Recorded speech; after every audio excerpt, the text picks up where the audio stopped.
Video में करतब दिखा रहे बच्चे कोई नेशनल जिम्नास्टिक नहीं है। ये वो गरीब हैं जो ये करतब दिखाकर अपना और अपने परिवार का भरण पोषण करते हैं। नमस्कार, आप देख रहे हैं तहलका न्यूज और मैं हूं विनय ज्ञान चंद्र। आज पूरे देश भर में आजादी का 75वां वर्षगांठ मनाया जा रहा है। एक सप्ताह पहले से ही अमृत महोत्सव के नाम से यह वर्षगांठ मनाई जा रही है।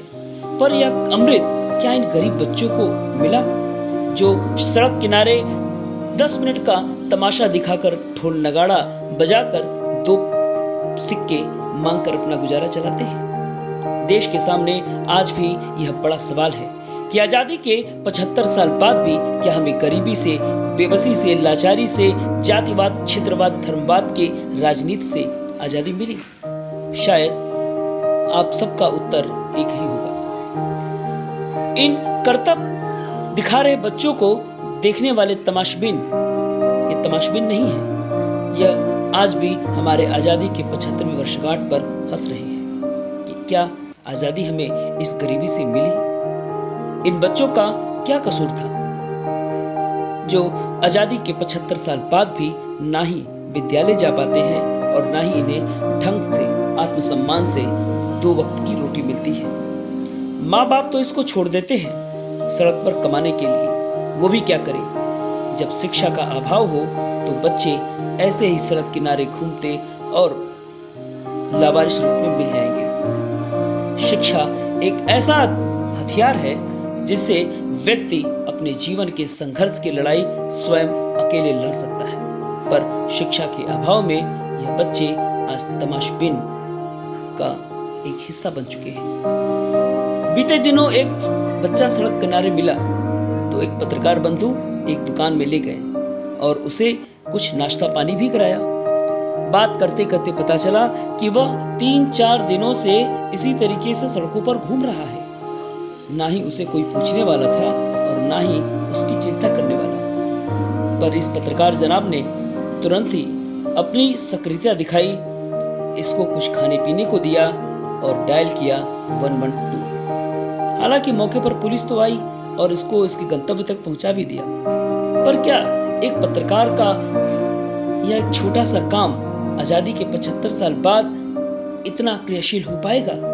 जब बच्चे एक एक सिक्का मांगने को मजबूर हो, भारत का प्रधानमंत्री यह कहता हो कि बच्चे हमारे देश की भविष्य हैं, हमारे देश की ताकत हैं, पर यहाँ तो एक एक सिक्का देश का भविष्य मांगता हुआ दिख रहा है। दूसरी तस्वीर में आपको दिख रहा होगा कि एक बच्ची हाथों पर मेहंदी रच रही है। शायद वह मेहंदी अपने भविष्य के सपनों का रच रही होगी, अपने उस उम्मीदों का रच रही होगी जिसको लेकर वह अपने माता पिता के साथ आई थी। पर इन मेहंदी का रंग उतर पाएगा? ये एक बड़ा सवाल है। हालांकि इन सवालों का जवाब आप दे सकते हैं, पर क्या ये सवाल ही काफी है? जब वह बच्ची सड़क किनारे निकली तो पता चला कि इसके तो माँ बाप ही से छोड़ गए। कहाँ घर है तुम्हारा? आजमगढ़। आजमगढ़। तो ये दोनों बच्चे कौन है? और ये बहन है और भाई। बहन है और हाँ? वो भाई है। हाँ। पढ़ाई करते हो तुम लोग? पढ़ाई नहीं करते हो? अच्छा, ये सब काम क्यों करते हो?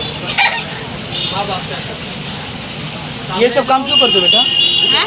ये कलाकारी क्यों करते हो? करेंगे तो कहाँ से खाएंगे? माँ बाप क्या करते हैं? हाँ? मेरे पापा वही सर्कस दिखाते हैं। कहाँ पे? वही गांव में। गांव में सर्कस दिखाते हैं। तुम लोग यहाँ पर सर्कस दिखाते हो, कितना कमा लेते हो? 200-300 कमा लेते। 200-300 कमा लेते हो तुम लोग? कितनी उम्र है तुम्हारी? हाँ? कितनी उम्र है तुम्हारी? हमारी 10 साल। तुम्हारा क्या नाम है जी? सिमरन। कितना उम्र है तुम्हारा? हमको तो उम्र नहीं पता। तुमको उम्र नहीं पता? तुमसे कितने साल छोटी है बेटा? हाँ, ये हाँ, 6 साल की होगी। 6 साल की हो गई है। चल ठीक।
हालांकि सड़क किनारे आपको राजा और सिमरन जैसे छोटे बच्चे करतब दिखाते हुए तो बहुत से मिल जाएंगे, लेकिन आज़ादी के 75 साल बाद भी एक बड़ा सवाल है कि क्या हम इस बेबसी से, इस अनदेखी से आज आज़ाद हुए हैं। आज़ादी के परवानों ने कहा था कि आज़ादी का मतलब ये नहीं कि गोरे जाएं और काले आ जाएंगे। चंद सिक्कों के लिए वो आज़ादी नहीं, जब व्यक्ति मन से, शिक्षा से और सामाजिक रूप से गुलाम हो। गहरा सवाल है, उत्तर आप दीजिएगा।